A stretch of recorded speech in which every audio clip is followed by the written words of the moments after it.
Je voudrais céder la parole tout de suite, évidemment, à la conversation d'aujourd'hui. Donc, au centre, le meneur du jeu, mais il ne pose que des questions, paraît-il. C'est Antonio Moyano. Luc Rémy ne peut pas poser de questions à Antonio Moyano, il n'en veut pas. Il essaiera de répondre à ces questions. Donc Luc Rémy qui est ici à ma gauche et qui connaît très très bien l'aventure Putmans, Délibule, Montbliard et Fantomas. Et évidemment Marianne, que je remercie aussi. Tout ceci, donc tout est enregistré. Vous pouvez parler sans la présence de vos avocats. De toute façon, on vous enverra la petite copie avant, avec plaisir. Merci Mario. Voilà, je vous souhaite une bonne conversation autour de Pierre Putmans. J'ai hâte de découvrir.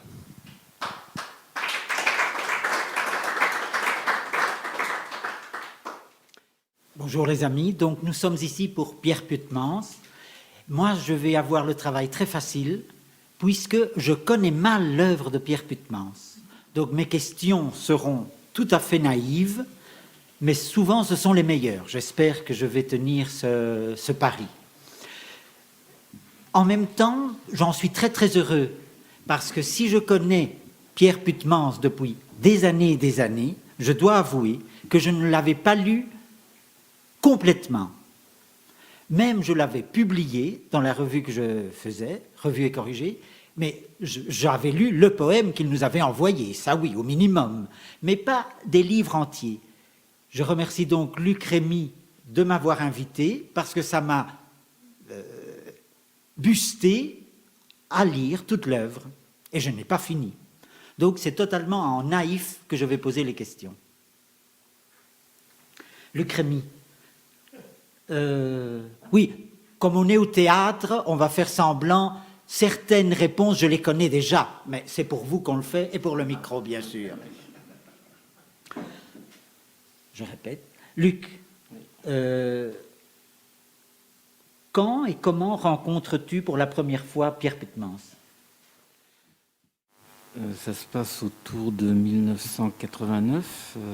Je venais de terminer mon service militaire et je logeais chez un ami, enfin, quelqu'un qui a bien voulu me loger à ce moment-là. Il s'appelle Boris Lehmann. Boris Lehmann est un cinéaste qui m'a demandé en contrepartie de faire de la prise de son. Contre, évidemment, le fait de me loger chez lui. Et il se fait qu'il devait tourner une séquence chez Marcel Piqueret, qui habitait à l'époque à Ixelles, rue Paul Spaak, numéro 16, rue Paul Spaak. Et une après-midi, nous sommes allés avec caméra, Nagra et... D'ailleurs, les équipes de Boris Lehmann sont très réduites. C'est souvent lui qui filme et son collaborateur qui prend le son. Voilà. Et c'est vraiment le degré zéro du cinéma. Et je prends le son cet après-midi-là où Marcel Piqueret filmait. Et d'emblée, le courant passe entre Marcel Piqueret et moi. Et quelques jours plus tard, je lui téléphone et je lui exprime mon projet, mon intention de faire un film sur lui. Le film ne sera jamais fait, il ne restera qu'à l'état de d'ébauche et en tout cas de chute de film. C'est lui qui me met un peu au courant de cette aventure Fantomas, évidemment, et il me parle de Pierre Putmans, de Paul Bourgoigny, de Théodore Koenig, François Jacquemin, etc. Et je suis tout à fait emballé, enthousiaste à l'idée de gonfler le film, c'est-à-dire de ne pas faire non seulement qu'un portrait, mais plusieurs portraits.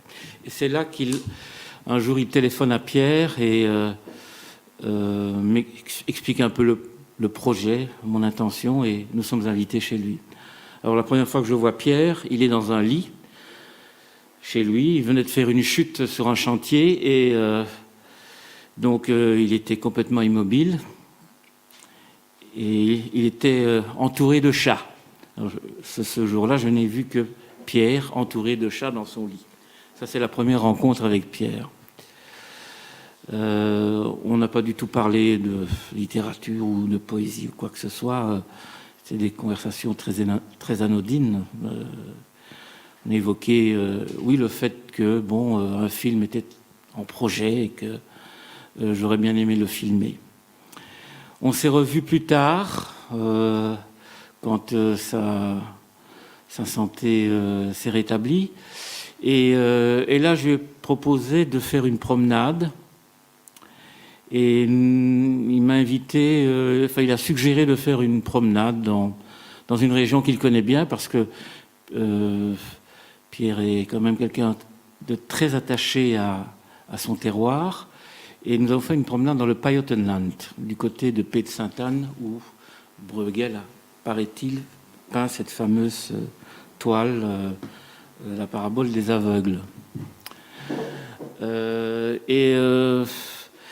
Encore une fois, nous n'avons parlé quasiment pas ensemble. Nous n'avons fait que déguster des tartines au fromage blanc et goûter les bières locales. Et j'ai pu simplement filmer des moutons en train d'exécuter leur miction. Ou bien des vaches en train de s'abreuver dans une baignoire qui servait d'abreuvoir à côté d'un bâtiment en bois, enfin d'une espèce d'abri. Et ça, c'est la deuxième rencontre avec Pierre, voilà. Et je n'ai pas encore lu les textes de Pierre à ce moment-là. Ce n'est que plus tard, quand on se revoit au restaurant, etc., qu'il me fait découvrir les carnets de Jean Aveil, plaquette qui était publiée aux éditions de Montbliard. Ça, ce sont vraiment les toutes premières, les premières approches que j'ai eues avec Pierre Putmans. Plus tard, d'autres projets se mettront en route, notamment une exposition pour Fantomas à la ville de Bruxelles en 2005, mais ça vient bien plus tard. Et un projet aussi qui là va être réalisé, qui sont de rassembler les textes rares de Marcel Picret dans un livre qui s'intitule James Session et qui sera publié aux éditions L'Atelier de l'Agneau de François Savretto. Et puis encore une dernière aventure avec lui. Vous aurez l'occasion d'entendre tout à l'heure le CD qui a été réalisé. C'est donc la publication de son fameux texte Monomotapa. Voilà. Voilà en quelques grandes lignes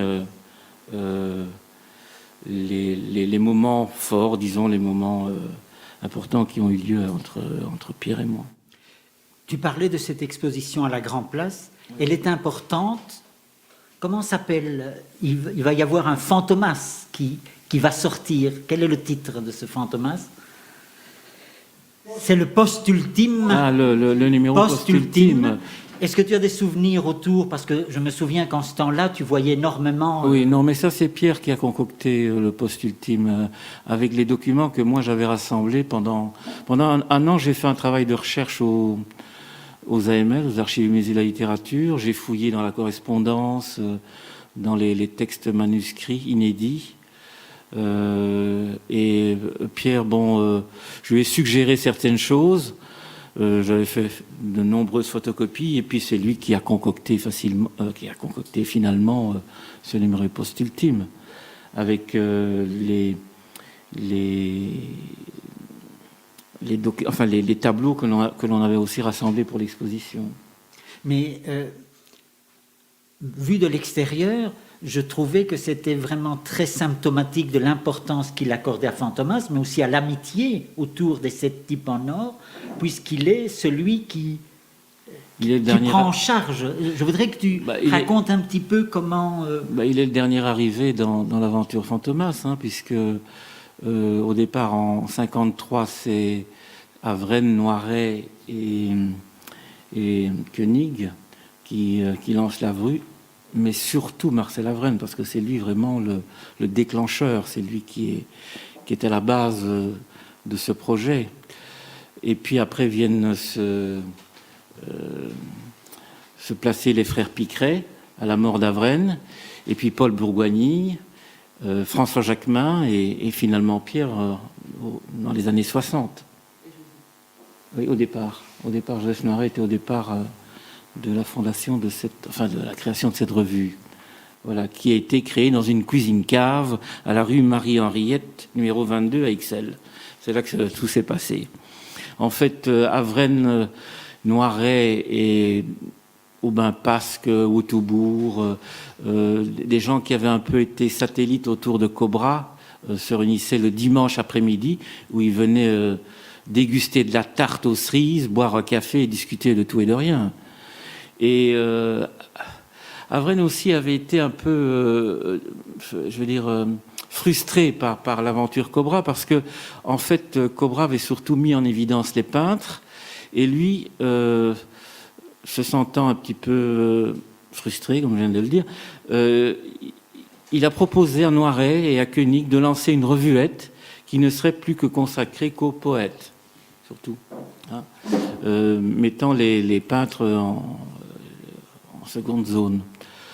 Et ça devait être une revue qui devait être à la fois confidentielle, qui devait brouiller les pistes, parce qu'il y avait chez Avren aussi le côté surtout pas de mise en avant, hein, pas de personnalité qui se déclare plus l'une que l'autre, et une prise de distance aussi par rapport au surréalisme, par rapport à Cobra et tout ça, et créer des ouvertures. Donc toutes ces choses-là, ce climat-là, c'est Avren qui l'a déclenché et qui a permis probablement plus tard, et d'abord qui a permis aussi aux fondateurs de se libérer au niveau de l'écriture. On le verra d'ailleurs avec les textes des frères Piqueret, et je crois que l'influence de Noiret et de ce qu'il avait créé comme climat a dû aussi permettre à Pierre d'écrire d'une certaine façon. Il y a sans doute là quand même quelque chose de déterminant dans cette revue. Voilà. Je ne sais pas si je dis tout. Est-ce que par quel livre de Pierre Putmans, tout d'un coup, tu accroches à cette écriture? Par les carnets de Jean Havel. Surtout, c'est ça qui m'a le plus marqué. C'est là qu'on peut peut-être faire un portrait de Pierre, même si Valérie a dit on ne s'enivre pas d'étiquettes de flacons. Eh bien, je vais faire une entorse à sa formule. Je dirais que Pierre est un poète brabançon, que c'est un poète rustique, un poète brueggelien, un poète rural, un poète ludique. Évidemment, ce ne sont que des mots, mais il y a quand même des choses qui sont... ces mots révèlent quand même des choses bien précises. Quand je parle de poète brueggelien, par exemple, les poèmes de Pierre m'ont souvent fait penser à des tableaux de Bruegel, où Bruegel choisit un thème central, un thème comme les saisons, l'hiver, l'été, le printemps, ou bien les scènes de village, les scènes de fête. Mais en réalité, Bruegel fait éclater son tableau. Le thème principal est dispersé en de multiples petits tableaux, comme un kaléidoscope. Et les poèmes de Pierre me font penser souvent à des kaléidoscopes, ou bien à un thème, par exemple, qui serait comme un rayon lumineux qui passe à travers un prisme et qui est diffracté comme ça, et qui décline un peu toutes les tonalités de couleurs. C'est pour ça que beaucoup de gens ont été assez déconcertés, assez décontenancés par la lecture, et moi-même au départ, des poèmes de Pierre Putmans. C'est qu'il y a une explosion, comme ça, de petits motifs qui sont agencés les uns aux autres, qui sont montés, et qui fait que les gens se disent « mais qu'est-ce qu'il a voulu dire finalement ?» Je reprendrai la formule de Mallarmé, ce ne sont pas avec des idées qu'on fait des vers, mais ce sont avec des mots. C'est avec des mots, pardon. Voilà. Il y a un moment où tu vas t'engager pour l'œuvre de Pierre Putman, c'est quand tu vas demander à un comédien, Oui, un conteur africain. un conteur africain de lire. Et voilà, comment se passe cette aventure. Et tout de suite après, nous écouterons peut-être un extrait de cette œuvre. Alors, j'habite le quartier Matongué, j'ai habité le quartier Matongué pendant 18 ans, et j'ai fréquenté les bars de nuit de ce quartier. Où je menais une vie un peu de bâton de chaise à cette époque-là. Et je fais la rencontre d'un conteur qui s'appelle Maurice Boïcassé. Et ça se passe en 2005. Et un ami français m'avait demandé, excusez-moi parce qu'il y a des choses qui s'enchevêtrent, un ami français m'avait demandé pour une de ses revues de faire un cahier belge, un coup de sonde sur le paysage poétique en Belgique. Et j'ai évidemment choisi un certain nombre de poètes en fonction de ma sensibilité, bien sûr, hein, de mon angulaire. Et j'ai choisi Pierre qui m'a proposé un texte qui s'intitule Monomotapa. Alors, c'est ce mot, on le retrouve dans je pense que c'est dans une fable de La Fontaine. Deux amis sont allés au Monomotapa, etc. Puis je ne connais pas la suite, j'ai oublié, quoi. Mais Pierre ne savait pas que le Monomotapa aussi était une construction architecturale qu'on retrouve en Afrique et qui est une construction étagée, ce qui est assez rare en Afrique. Elle se trouve en Rhodésie et c'est une construction qui date du XVIe siècle. Voilà. Alors évidemment, pour un architecte, c'était évidemment une coïncidence. Et je lui ai proposé, comme cet été-là, c'était en 2000, excusez-moi, parce que je ne voyageais pas, j'ai proposé à mon ami Boïcassé, je lui ai demandé, et si on voyageait? Alors il m'a regardé comme ça, oui, j'ai un texte à te faire lire. Et il a lu le Monomotapa, il était tout de suite emballé. Et j'ai fait un enregistrement dans ma cuisine, non pas ma cuisine cave, mais dans une cuisine. J'aime bien les cuisines. Et j'ai proposé à Pierre et à Alain Régnier de faire accompagner le texte du Monomotapa avec un CD. Je vous le dis tout de suite, vous allez entendre des extraits. Donc il faut mettre le Monomotapa. Ça ressemble un peu à du cinéma de Jean Rouch. Je ne sais pas si vous connaissez Les Maîtres Fous ou bien Moi Noir. C'est un peu dans ce style-là. Voilà. Je crois qu'on peut lancer 2-3 poèmes du Monomotapa. Soyez prêts. Ça fait partie du poème, je vous le dis tout de suite.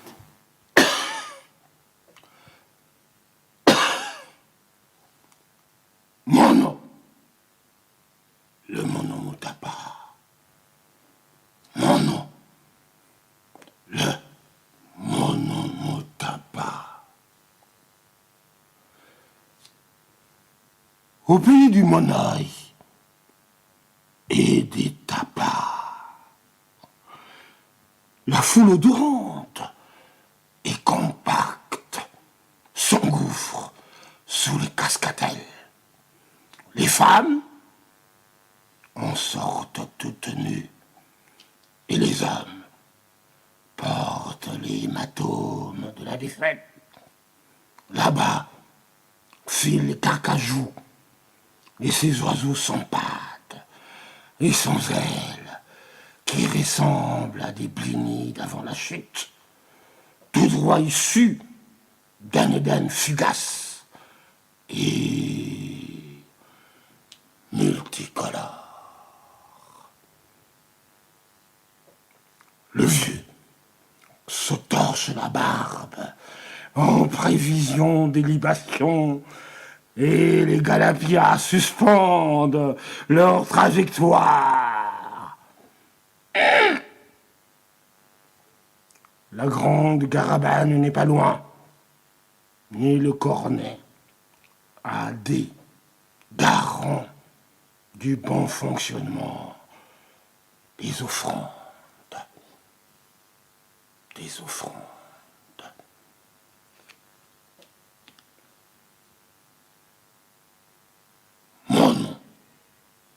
Monomotapa. Mono. Le Monomotapa.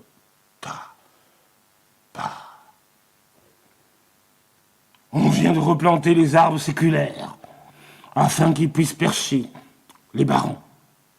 Les racines agrippées entre les rochers hasardent de prudents rhizomes. Des petits singes d'une race inconnue tombent de la canopée, entraînant avec eux Jules Verne et un fourlopère égaré dans les frondaisons. Les seigneurs de la jungle tiennent un colloque singulier et roulent des pensées de gouvernement. Un peintre surréaliste décape une façade. Les palétuviers tremblent un peu et s'endorment. Mon nom tapa. Au centre des grands lacs, virgule. Les châteaux forts et les chalands lâchent les excréments à heure fixe, point. Les aloses, qui sont les seuls habitants des Sezous, s'empalent sur toute cette merde et la transforment en parfum suave. Point. Mais on ne voit rien de la rive. Virgule. Car bateaux et donjons sont entourés de brume, virgule, et l'on ne fait que deviner, virgule, au bruit, à l'odeur, virgule, les orgies incessantes qui les occupent. Point.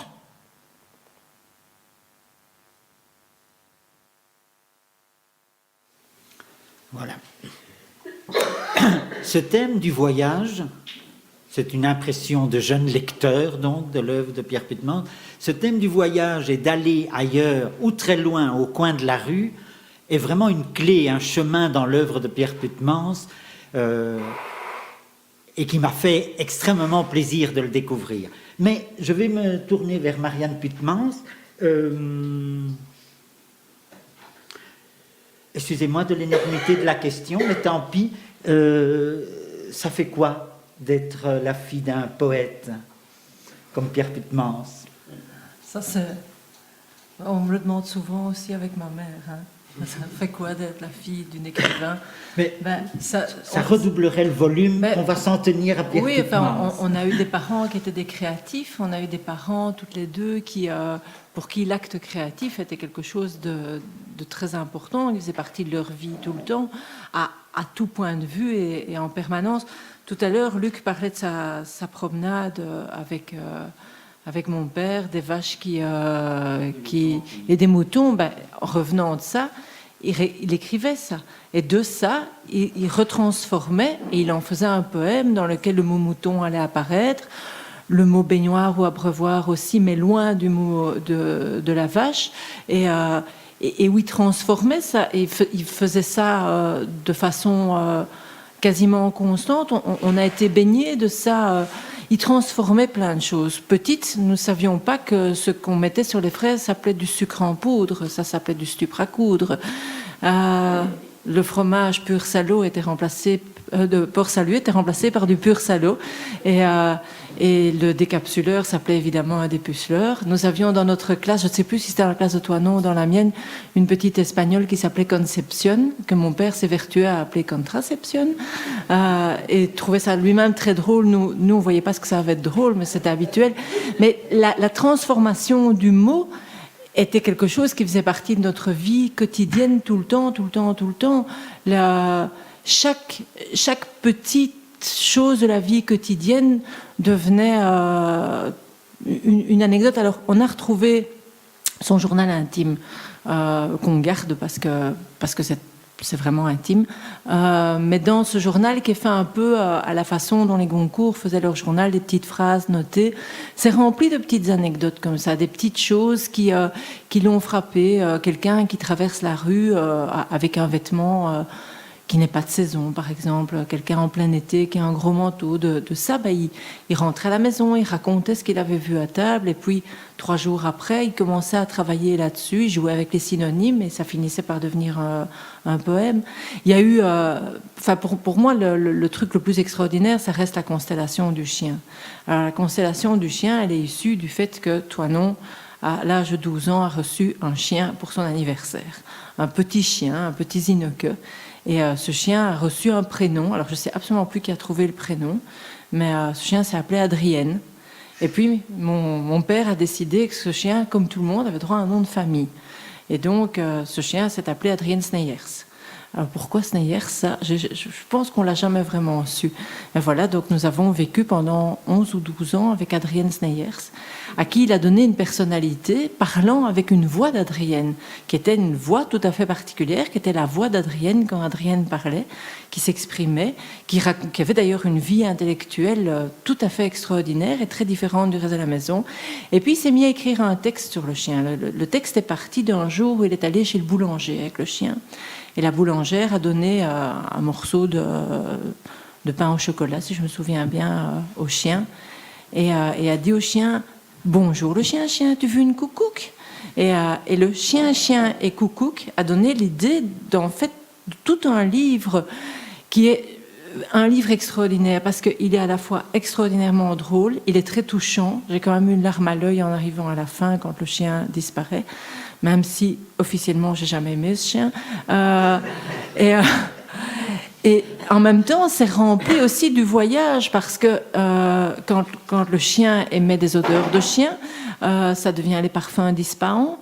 Il y avait constamment dans la façon dont il voyait son quotidien une transformation possible avec des mots extraordinaires. Le mot monomotapa, au départ, c'est un mot qui est tout à fait abstrait, et de ce mot abstrait, il y a une construction qui va naître et se développer, mais qui au départ est vraiment l'abstraction de la beauté, la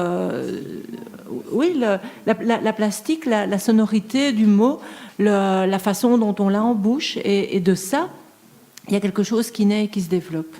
Et personnellement, je trouve que c'est dans la constellation du chien qui s'est le plus lâché avec ça, parce que dans une espèce de très long texte en prose, il est arrivé à mettre énormément de mots. Mais c'est devenu quelque chose de quotidien. Quand notre mère est décédée, nous avons reçu un petit héritage, et donc il a dit « Vous avez reçu une pluie de Maravédi ».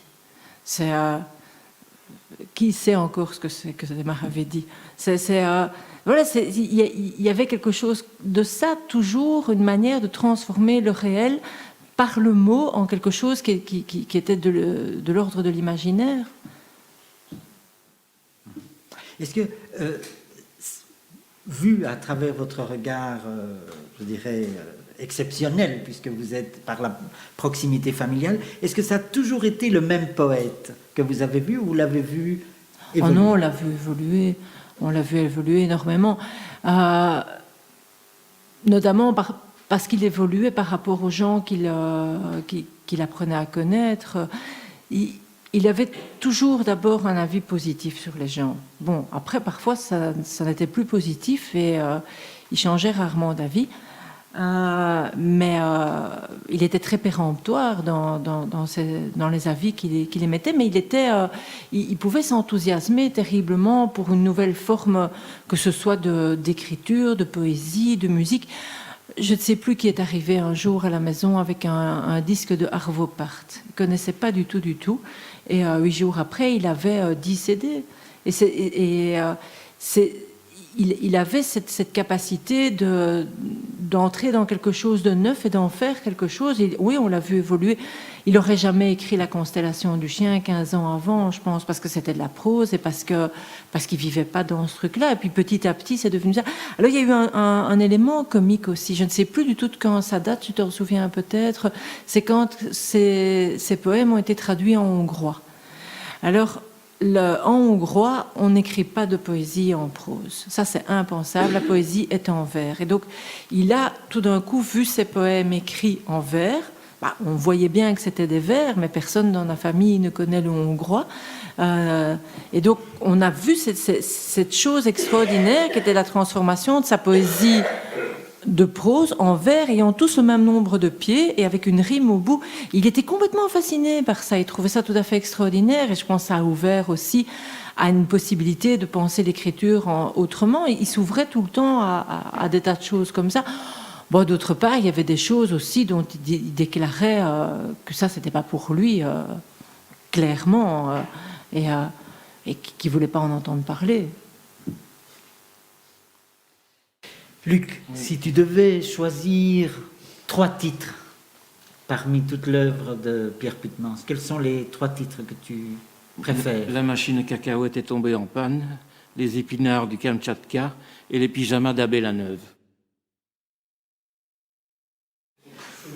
Ça, ce sont des poèmes, hein, pour ceux qui... Ce sont des poèmes choisis. Mais je repose ma question sur des livres. Quel livre Mais pour moi, tu préfères? celui qui m'a le plus frappé, ce sont les carnets de Jean Havel, parce que c'est vraiment le recueil phare qui va donner toutes les autres directions à Pierre. Les différentes formes qu'il va utiliser, la chanson populaire, la métrique des chansons populaires, la ballade... qu'il va évidemment user de façon très burlesque, hein, avec des fois des accents médiévaux. J'ai eu l'autre jour Claude Boens au téléphone, qui connaissait bien Pierre, et dont Pierre a fait une préface pour un de ses ouvrages. Il me dit: je ne comprends pas grand-chose au poème de Pierre, mais ce qui me séduit, c'est sa magie moyenâgeuse. Je trouve que c'était assez juste. Voilà. D'autre part, je veux dire, on trouve évidemment dans les textes de Pierre une espèce d'espièglerie, c'est-à-dire qu'il adore essaimer comme ça des contrepétries.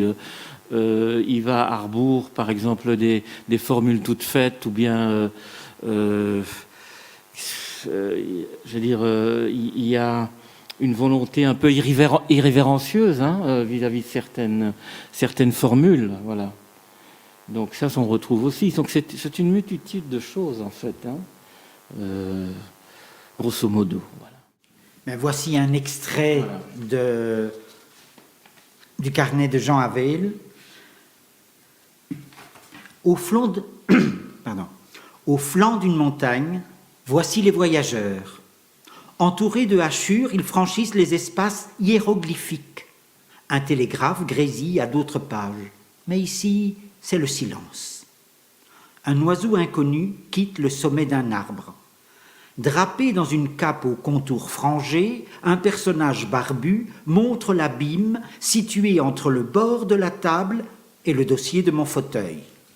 Il écarte le pouce de façon à former un angle droit avec l'index et replie les 3 autres doigts qui recouvrent ainsi une partie du monde Vénus, au flanc duquel cheminent encore des êtres moins distincts, un mulet ou un grec, sur les cailloux du chemin.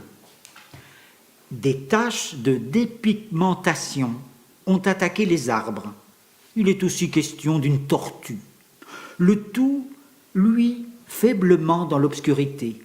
C'est là tout ce qui reste de la Grèce, avec un air de clarinette et des pins blonds et cendrés. Un café-filtre et un lotus. Voilà pourtant ce que nous recevons à 10h du matin. Il est vrai que c'est aujourd'hui Saint-Nicolas et le lotus est un spéculoos. C'est un exemple type de poème. Est-ce que ce qui est assez formidable, mais qu'il m'a fallu que je ne découvre que peu à peu, c'est que au nom de Pierre Putmans est toujours associé les 7 types en or. C'est en même temps une force d'être un groupe. Est-ce que ça a pu être une faiblesse pour la découverte des œuvres par après? Non, je pense que l'empathie entre les 7 types en or a joué en tant que force, même s'ils avaient des personnalités très différentes et des types d'écriture très différents. C'est ce qui a permis une ouverture aussi à la revue, c'est d'aller chercher des sensibilités de tous bords, et dépassant même les limites, je veux dire, de la frontière belge, hein, puisqu'ils sont allés en Italie, en France. On a publié des poèmes de Beckett, de Borghese, de Georges Perros, et qui sais-je encore, de Gerasim Luca, d'André-Pierre de Mandiargue, enfin bon, voilà. Donc non, je crois que Fantômas, cette empathie avec des caractères différents à créer, justement, contrairement à Cobra, aux surréalistes, qui sont quand même restés confinés dans leur esthétique, hein, et dans leur projet bien particulier. Ça, c'est quand même la différence avec le surréalisme et Cobra, voilà, les autres mouvements d'avant-garde. Et vous-même, Marianne, par rapport aux autres septypes en or, est-ce que vous en avez des souvenirs? Oui. Voilà. Oui.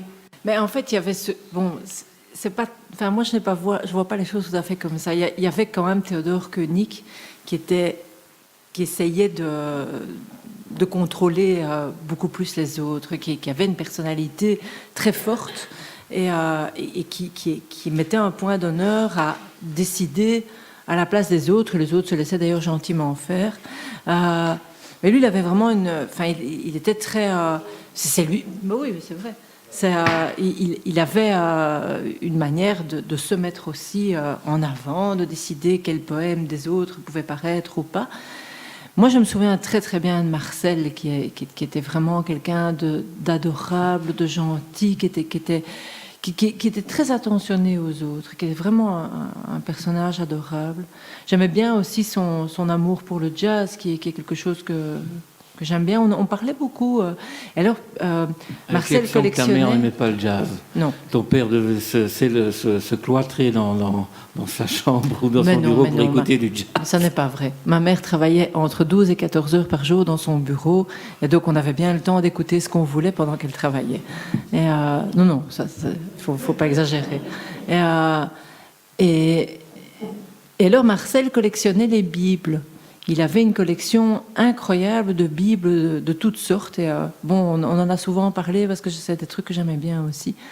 Je me souviens très, très mal de François Jacquemin, vraiment très mal. J'aimais bien sa poésie. Et je racontais tout à l'heure, avant le micro, une lecture des saisons de François Jacquemin au Théâtre Poème. Je me souviens très mal de Paul Bourgoigny parce que ma mère ne l'aimait pas. Je ne sais pas ce qui s'est passé entre eux, mais il y a eu une histoire. Toi, tu sais. Ouais. Mais, et par contre, j'ai un souvenir très, très... Enfin, c'est quelqu'un que j'ai vraiment bien connu. C'est Joseph Noiret, dont je fréquente encore la fille et le beau-fils, dont je prends encore des nouvelles de la veuve Irène, qui est quelqu'un... Enfin, c'est vraiment des gens qui étaient très proches, et eux, je m'en souviens vraiment très bien. Gabriel, par contre, pas du tout. J'ai peu de souvenirs de lui. Toi, non? Oui, plutôt Marcel, hein, qu'on connaissait mieux. Oui, mais ils étaient très, très différents l'un de l'autre, et... ils avaient construit des vies très différentes. Et voilà. Est-ce qu'il y a... Cherchant les textes de Pierre Putmans, j'ai vu qu'il y a énormément de textes éparpillés dans des revues. Moi, par exemple, à combien de soirées d'Aménophis j'ai vu Pierre Putmans? C'est juste une petite anecdote parce que je le rappelais à Marianne. Moi, jeune adolescent, quand je vais au Théâtre Poème et je vois Jacqueline Hartmann, votre mère, c'est le sphinx. Elle se tait et elle arrive en retard, quand tout a déjà commencé. Et l'écrivain du couple, c'est Pierre Putmans. Parce qu'autour de moi, personne ne m'a dit, vous savez, il y a tel titre, tel titre, tel titre. C'était un peu comme dans Le Temps retrouvé de Marcel Proust. Tout d'un coup, les choses se sont mises... Et bien évidemment que Jacqueline Hartmann était, je me souviens par exemple, nous sommes à Lausanne, pas au bord du lac d'ailleurs, je cherchais le lac, mais aux soirées d'Aménophis, au Théâtre Poème, il y a toujours cette présence. Donc, c'est juste un rappel historique parce qu'aujourd'hui, les choses ont changé, vu la notoriété de votre mère, de son œuvre. Elle était très timide en réalité. Je crois qu'elle se composait une face pour se donner une contenance, mais en fait, elle était très timide. Elle n'aimait pas du tout les mondanités. Et quand elle a commencé à être connue, mon père l'a vraiment poussée presque à coups de pied dans le derrière pour qu'elle participe à des choses, parce qu'elle voulait absolument pas. Elle a participé à l'émission qui a suivi l'émission Apostrophe, je ne sais plus comment ça s'appelait. Avec Bernard Rapp. Oui, c'est ça. Oui. Ma sœur et moi, on lui avait dit essaye peut-être de ne pas fumer de Belga sur le plateau, parce que c'est quand même pas très chic, quoi.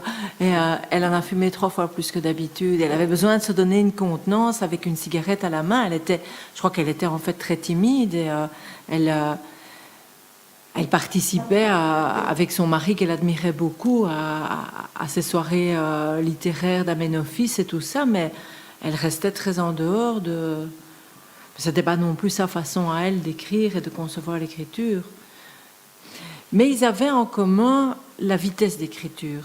Ils écrivaient des premiers jets très très vite, et puis ils retravaillaient tous les deux très très très longtemps. Ils écrivaient aussi par petits morceaux. C'était pas des gens qui se mettaient on entend souvent à la radio des écrivains qui disent voilà, moi je me mets tous les jours à ma table de travail à 8h15 avec un petit thé à la menthe et je reste jusqu'à 12h32 où je vais chercher les enfants à l'école. Et ça, c'est pas du tout leur genre. Ils écrivaient quand ça leur venait comme ça. Ma mère écrivait entre 2 consultations, elle remontait de son bureau au triple galop, elle se mettait devant l'ordinateur, elle écrivait 4 phrases, elle redescendait. Lui, il écrivait sur des sous-bocs de bière, je crois qu'il y en a quelques-uns ici maintenant, sur la page de garde du bouquin qu'il était en train de lire parce qu'il n'avait rien d'autre sous la main, sur n'importe quel support qu'il y avait près de lui parce qu'il avait tout d'un coup besoin d'un support. Mais c'était tous les deux des actes créatifs très, très spontanés. Ça, ils avaient en commun. Mais je crois qu'elle suivait le mouvement comme ça, mais elle n'y participait pas du tout, du tout. Luc, y aurait-il moyen de faire un bon livre, je veux dire au niveau des pages, si on publie tous les textes éparpillés dans des revues? Écoute, moi je n'ai pas eu accès à tous les textes éparpillés dans les revues. J'en ai retrouvé comme ça chez Pêle-Mêle dans des revues au hasard et au petit bonheur la chance, des textes de Pierre que je ne connaissais pas. Non, je ne peux pas répondre à cette question, c'est un peu compliqué. La question c'est, est-ce que tu as pu constater que par exemple les textes publiés en revue sont déjà repris en recueil ou pas? Oui, d'ailleurs, ils sont souvent indiqués à la fin du recueil, tous les textes qui ont été déjà publiés en revue.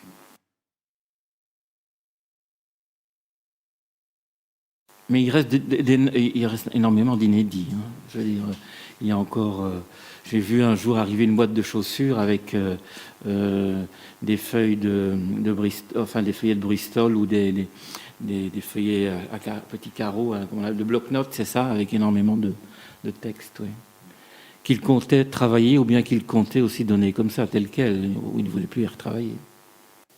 Parce que c'est une chose très typique de Pierre Putmans, et c'est un signe de la fidélité, c'est que c'est un poète qui, quand il publie un recueil, il prend la précision de dire tel texte est paru dans telle revue, et ça, c'est un signe. Aussi, un signe de son amitié, c'est son admiration pour des œuvres très différentes de lui. Je pense, par exemple, à l'œuvre de Claude Bowens, qui sont vraiment à l'opposé, autant... Oui, il a avalisé, par exemple, des poètes dans la revue Fantomas, il a avalisé des gens comme Claude Bowens, comme Jacques Izoard, par exemple. Hein? Donc, c'est pour ça que je dis que Fantomas reste finalement une aventure où l'ouverture est quand même très grande par rapport aux sensibilités. Et il participait de cela, Pierre. Voilà. Marianne, en tant que fille de Pierre Putmans, est-ce que vous sentez une responsabilité de comment poursuivre la visibilité de l'œuvre? J'ai laissé ça à Yves de Bruyne. Donc,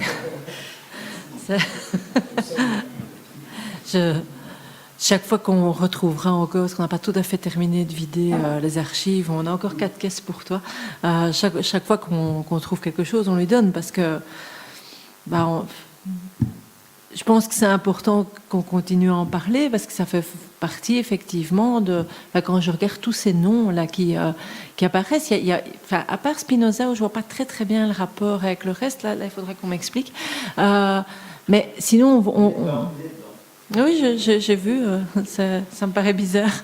Mais à part ça, je trouve qu'il y a clairement une manière là d'envisager la poésie, l'œuvre littéraire, qui est typiquement ce qu'est la Belgique francophone des 50-60 dernières années. Et je pense qu'il en fait partie. Et oui, c'est important qu'on continue à en parler. Mais moi, je ne suis pas une pro de ça, donc je donne ça à des gens beaucoup plus professionnels que moi là-dedans. D'ailleurs, à cet égard, Yves, j'ai un cadeau pour toi. J'ai un manuscrit de Pierre qui s'intitule Caca. Avec quelle lettre? CA. Je crois nous allons entendre la voix de Pierre Putmans. C'est pas une blague. Bien que l'odeur est quelque chose de très présent dans les textes de Pierre, ça, il aurait fallu en parler aussi. Ça, c'est effectivement. Mais bon, le temps est là et on ne peut pas tout développer non plus. Voilà, je crois qu'on peut y aller avec... Voilà. La planète Mars. La Trémoille, que son alliance avec les Luynes avait fait mettre au second tabouret, reçut les Scouten d'Étikov en marquant assez de distance pour faire percevoir à ces gens du troisième bahut qu'il n'y avait de grandesse qu'à s'abaisser à eux. De leur côté, les Étikov n'ignoraient pas que leur famille, qui s'était trouvée à côté d'Orange au temps de la guerre du Boudin, pouvait se passer des guêpières de fourrure qui encombraient encore les échauguettes royales. C'est pourquoi, sans prendre la peine de saluer les Luynes en qui ils avaient reconnu des dignitaires du Strapontin, ils se précipitèrent avec effusion sur leur cuisinière, seul spécialiste assermenté du Wittlauf auprès des grandes familles étrangères, et lui demandèrent, avec le sautillement caractéristique des provinces du Nord, où se trouvait la cour. Humoresque. Les vieux croyants petits russiens se sont rassemblés pour déblatérer. Le grand-duc n'a pas d'hérédité, qui va fouetter les koulaks? Sophie Koprokovna rarrange ses nattes et fait entrer un étudiant. L'étudiant est timide. Les femmes partent ensemble à la toilette, à la sauvette. Le chat crache autour du feu, le jambon dégringole sur les hosties profanées. C'est la même chose à présent, mais ça se passe dans les faubourgs, dans du préfabriqué. L'an 2000, dédié à Gabriel Picret. Le Zageman respire un peu sur la branche. Les étouffeurs vont se poser, on tire le pharo. Voici la procession des coucs. On écarte les jambes pour mieux voir. On soupire comme un fauteuil. On joue encore à bancroche avant d'aller se coucher, avant de secouer l'incendie, le terrible incendie des culottes.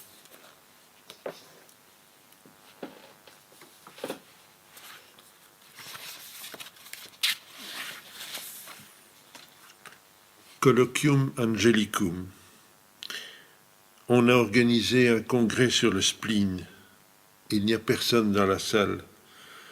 De grands mélancoliques errent dans les pénéplaines. On attend quelques apatrides. Le pire est encore à venir. Genius Loci. Les lieux en ce temps-là attiraient les insectes. Aujourd'hui, l'on n'y sent que des senteurs exquises, comme si l'on pissait sur d'anciennes banquises où se meurt à jamais toute senteur infecte. Automate. La lune sur un bœuf paraît n'être qu'un songe, un œuf dans le jardin est moins élaboré. Je m'en irai là-bas chasser les ordalies, les coups fourrés, les freux et les petits marquis, abandonnés de tous, luisants de tout leur feu, débusquant des chapeaux au bras des Amazones, baffrant sur les comptoirs et rotant sur le pré. Cependant, les troupeaux cernent les jardinets où la cloche proclame infiniment la messe. Vêtus ainsi qu'ils sied des habits du dimanche, les fidèles en rut éjaculent leur foi.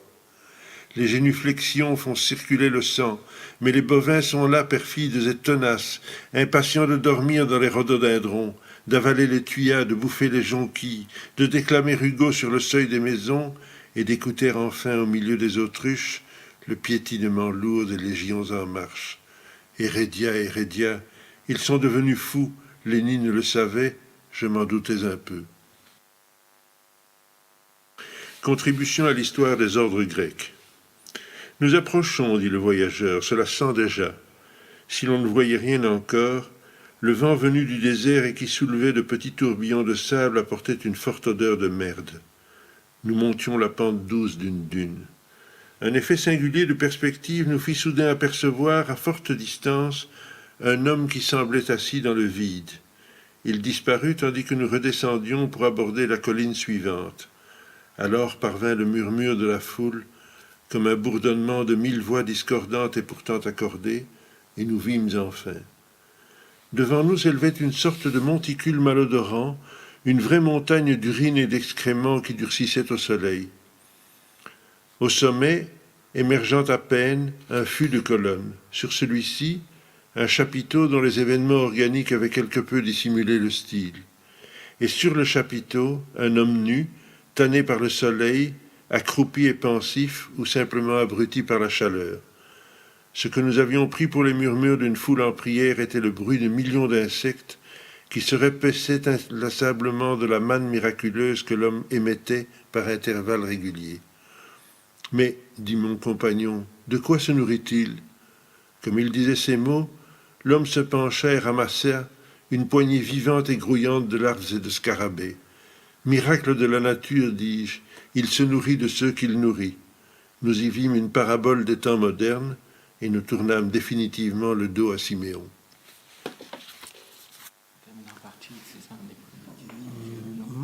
Moi, je propose, étant donné qu'il y a un micro et que c'est une assemblée historique, s'il y a des remarques, ce serait triste de ne pas donner la parole à la salle.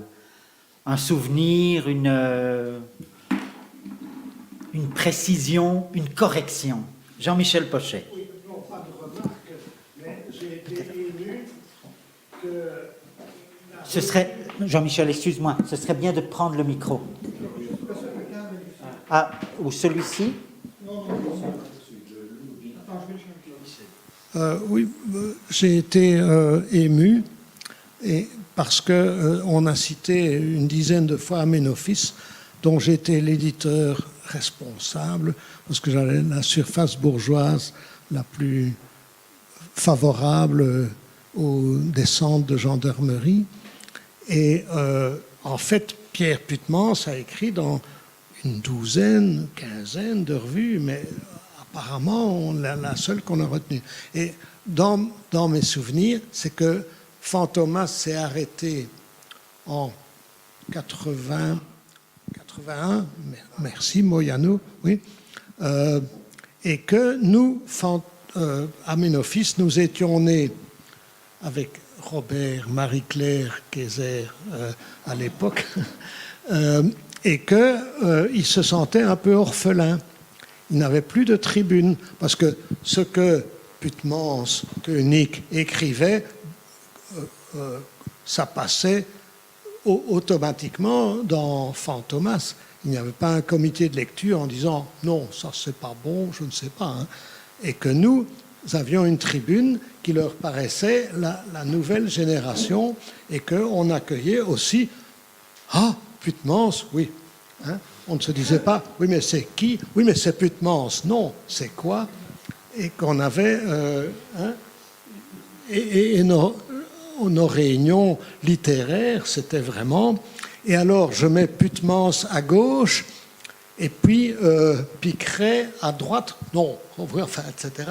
C'était la fabrication, et je crois que ça leur plaisait que nous avions l'esprit post-fantomatique, fantomastique plutôt, oui, et que ça nous a mis en contact avec toute une génération qui étaient nos parents, en fait. Hein.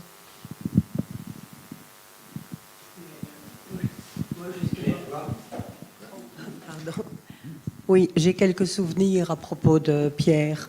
Quand il a commencé à écrire ces fameuses ces pages au sujet du chien, oui, au début, quand il a commencé, il est venu lire un début à une soirée à Ménophis, justement.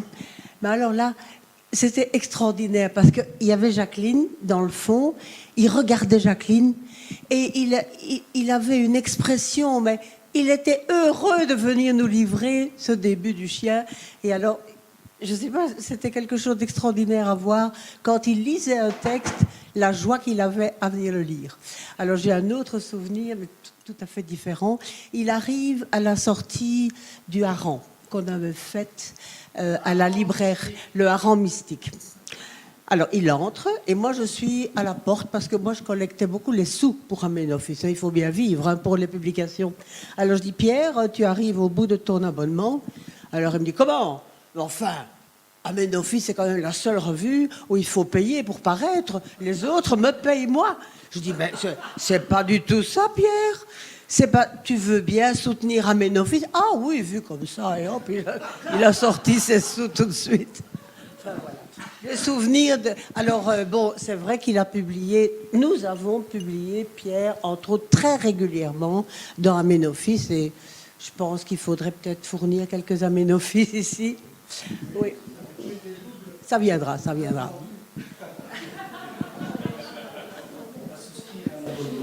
Ninon, vous ne voulez pas donner un souvenir, non ? Tu as peut-être aussi quelques souvenirs. Oh, il y a... Mais je ne peux pas parler d'un souvenir comme ça bien précis parce que quand Pierre arrivait là, il y avait tout un climat. Hein, c'était très affectif et très climat. Et bien sûr, la dimension intellectuelle arrivait assez vite parce c'était un homme soucieux. C'est pas quelqu'un qui livrait un peu n'importe quoi en disant ça fait malin, je vais fourguer ça. C'était quelqu'un qui maturait cela profondément, ce qu'il avait à dire, ce qu'il avait à faire. Et il nous avait fort en sympathie parce que nous étions hors normes. D'ailleurs, il y a une publication qui a été faite qui s'appelle La liste des revues sauvages. Et Aménophis y est, comme c'est avec A, c'est assez tôt au début, mais c'est profondément, je ne sais pas qui a trouvé la formule hein, de revue sauvage.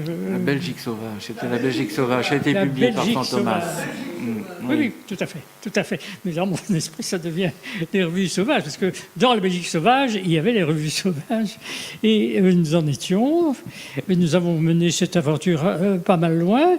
La ventilation et l'inventaire, je parle d'Aménophis, se fera progressivement, j'espère. Je vais m'y attacher un peu plus, n'est-ce pas ? Mais nous avions ce côté non soumis, dans le sens non soumis à une forme de pensée. Et donc, forcément, les diagonales ne manquaient pas dans la revue. Mais il est certain que le groupe Fantomas, dans l'ensemble, on a quelquefois pris des repas en commun dès les années 60, a eu de l'influence sur nous, en tout cas, nous permettait d'avoir une assurance supplémentaire.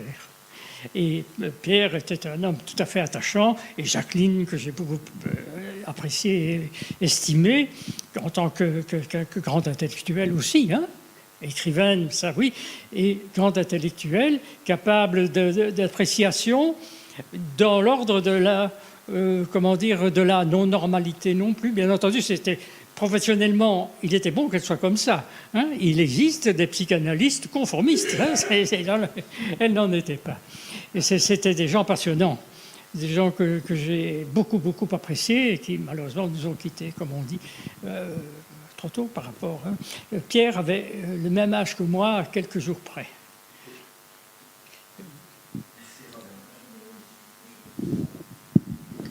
En fait, moi j'ai connu Pierre.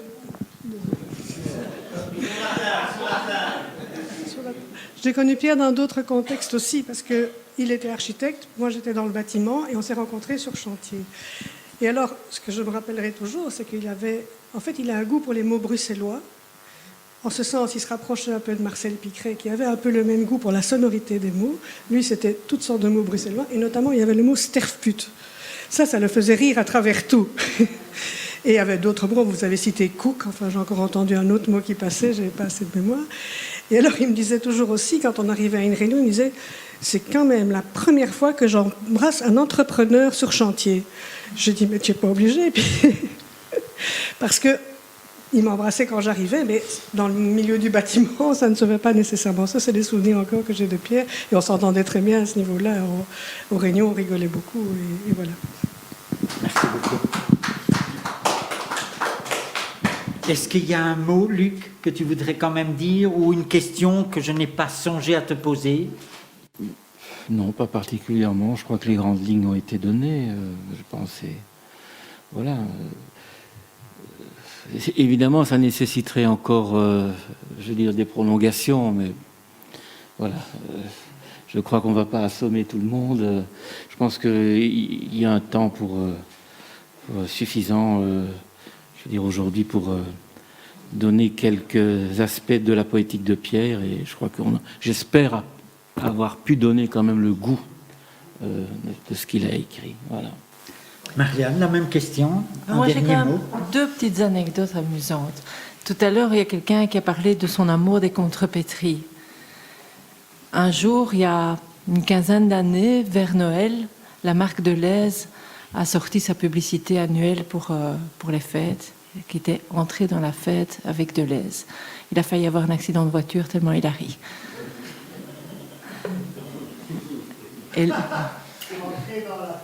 Et oui. Mais personne ne l'avait jamais vu. Il n'y a que lui qui voyait ce genre de choses. Alors l'autre histoire, elle est très... Moi, je n'ai rien dit. Bien. Il l'a fait? Ah, ça, je ne sais pas. C'était mon père. L'autre histoire, elle montre aussi bien les relations qu'ils avaient l'un avec l'autre. Mais ça, malheureusement, c'est aux archives et musées de la littérature que ça se trouve. Un jour, il a écrit une nouvelle d'une dizaine de pages sur la machine à écrire Olivetti sur laquelle ma mère écrivait, dans le style de Jacqueline Hartmann.